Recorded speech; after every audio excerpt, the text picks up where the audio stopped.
apakah dunia modeling kita bisa dibilang udah maju bener-bener disiplin ilmunya, pemahaman orang-orangnya, segala macem menurut lo? Kan lo juga kan membawa banyak misi kesenian ke luar negeri, lo ketemu juga dengan model-model di sana, terekspos di sana, sempat juga bolak-balik ke sana kemari gitu. Ada perbedaan yang signifikan atau kita bisa dibilang sudah setara model-model di Indonesia? Kalau soal disiplin sih, gua rasa model-model yang sekarang cukup disiplin ya, karena kan persaingan juga ketat ya. Kalau misalkan mereka nggak disiplin, nggak punya attitude yang tadi seperti gua cerita depan dan belakang, within second udah bisa terganti gitu. Jadi mereka juga nggak mau kehilangan pekerjaan itu kan, karena mereka into pekerjaan ini kan. Makanya banyak agensi dan mereka banyak sekali ingin masuk agensi, karena sekarang kan kalau mau kerja harus melalui agensi. Kalau tidak melalui agensi kita nggak mau gitu. Nah kalau tadi ngomongin soal apa ya, menjaga kedisiplinan itu lebih bisa atau lebih mengetahui siapa dirinya, mungkin model yang terdahulu itu lebih matang. Kalau sekarang kan memang banyak sekali hal-hal yang instan kan. Iya. Ya. Sangat. Tapi kita selalu berusaha untuk di dunia modeling tidak boleh instan. Gua menerapkan juga seperti itu. Lo tidak boleh instan, lo harus belajar dulu, abis lo punya basic segala macam, baru lo masuk agensi. Gitu. Itu lebih baik seperti itu. Atau kalau lo masuk agensi, lo belajar lagi di agensi itu. Jadi datang untuk ke klien tuh jangan mentah gitu. Karena memang ada beberapa yang gue ketemuin tuh mentah, akhirnya gue yang build juga karena memang gue pengen dia ada di show ini gitu. Nah seperti itu sih perbedaannya. Kalau soal disiplin gue rasa sama sih. Mereka kan harus, ya disiplin kan secara general sama ya. Cuman mungkin pemahaman dirinya sama pemahaman karakter yang anak-anak sekarang tuh kurang mateng gitu. Kalau model-model dulu tuh lebih kuat karakternya. Dan mereka tuh mencari kalau anak sekarang mencari kan mencari referensi. Pada zaman dulu susah loh referensi itu. Iya. Mesti beli majalah, mesti keluar majalah negeri gitu. Mereka berusaha untuk cari referensi itu gitu. Dan kalau yang sekarang kan sebenarnya lebih gampang, lihat Google harusnya gini. Cuma mereka nggak kadang-kadang lupa untuk ke situ gitu. Jadi kalau versi gue sih, gue pribadi kalau memang pas lagi mereka bekerja sama gue bantu mereka untuk bisa menjadi seorang model yang kuat gitu. Jadi untung buat mereka kalau pas kebetulannya ketemu sama gue, kalau misalnya ketemu sama yang lain kan nggak tahu ya gitu. Karena biasanya kalau model-model yang kerja di, misalkan pas kebetulan ada show-nya, kerjasamanya bareng-bareng sama gue kan pengennya mereka tuh perfect on the runway gitu ya, jalannya bagus sesuai dengan yang diminta segala macam. Ya kalau misalkan sampai ada yang kurang, ya gue harus latih dia gitu. Betul. On the spot, mau nggak mau gitu.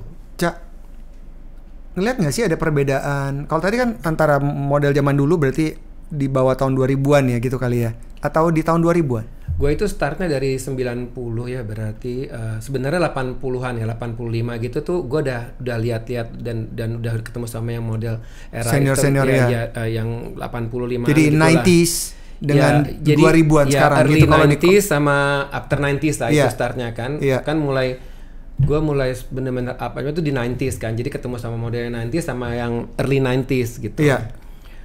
Jadi 2000 dong ya. Jadi kita bisa kan dua kategori. Model era 90-an sama model setelah tahun 2000-an. Iya, betul. Dari 2000 sampai tahun 2000. Sekarang kan udah tahun 2000 sekian lagi kan. Itu berarti kan udah 3 generasi lah ya. Betul. Kurang lebih ya. Maksudnya di in bisnis 3 generasi model lah gitu. Iya. Kalau ada baby boomers, ada X, ada millennials, mungkin sekarang zillennials kali, bahkan mungkin 4 kali ya. Oh, Z. 3 sih. Iya, Gen Z. Iya, Z. X, Y, and Z. Lama juga ya gue. Iya, lama. Kan gue bilang hampir 40 tahun karir lo di entertainment. 33 aja lama. Oke. Terus kalau dibalikin soal attitude. Kalau model dulu karakternya lebih kuat. Iya. Kalau yang sekarang belum kuat. Kalau attitude anak-anak zillennials kan kayak gue pernah ya. Gue lagi makan di restoran. gue ketemu temen gue seumuran sama gue, ex juga, bawa anaknya alpha, anak alpha, masih 10 tahun 15 tahun, 10 tahunan gitu. Terus si ibunya gini, kenalin dong Om Erwin gitu. Kok nggak disapa? Terus padahal waktu gue ketemu si ibu, gue juga senyum sama si anak, anaknya juga gitu ke gue. Anaknya gini, tadi udah kok, I did it already, di depan ibunya. Maksudnya kalau kita lihat nih generasi yang baru-baru, millennials, zillennials, bahkan alpha, kan udah terpapar teknologi. Attitude yang kita omongin dari tadi tuh bisa berkembang kan? Karena instan. Jadi kadang-kadang mereka ekspresif aja gitu. Nah kalau yang lo lihat di model zaman sekarang, apakah mereka juga kayak gitu? Jadi kayak lebih vokal, lebih gampang mengeluh kalau harus didera dengan jadwal latihan yang panjang. Ada gitu nggak? Atau gue nggak tahu ya, kalau di gue tuh nggak pernah ada ya. Mungkin gitu. karena Walaupun mereka zillennial juga. Iya, mungkin kayaknya mereka ngeliat gue udah kayak galak gitu ya, mungkin kali ya. Lo kan nggak galak kalau. Sebenarnya kan gue nggak galak. Lo nggak galak. Cuman emang kalau dilihatin emang suara gue sih tinggi, gitu kayak bisa satu ruangan gitu tuh. Karena gue nggak mau buang-buang waktu.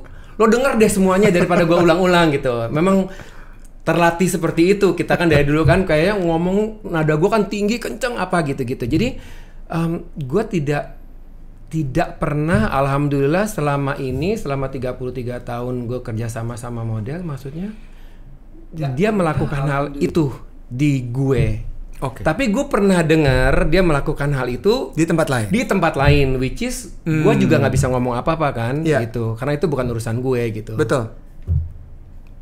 Jadi gue sih nggak pernah punya pengalaman itu, karena gue tipe orang yang kalau misalkan sampai ada peristiwa kayak gitu, gue langsung ngomong sama modelnya di depan model-model yang lain. Jadi itu lo contoh nih, lo nggak bisa kayak begitu. Jadi mereka tahu gitu. Respect. Biasanya gitu sih.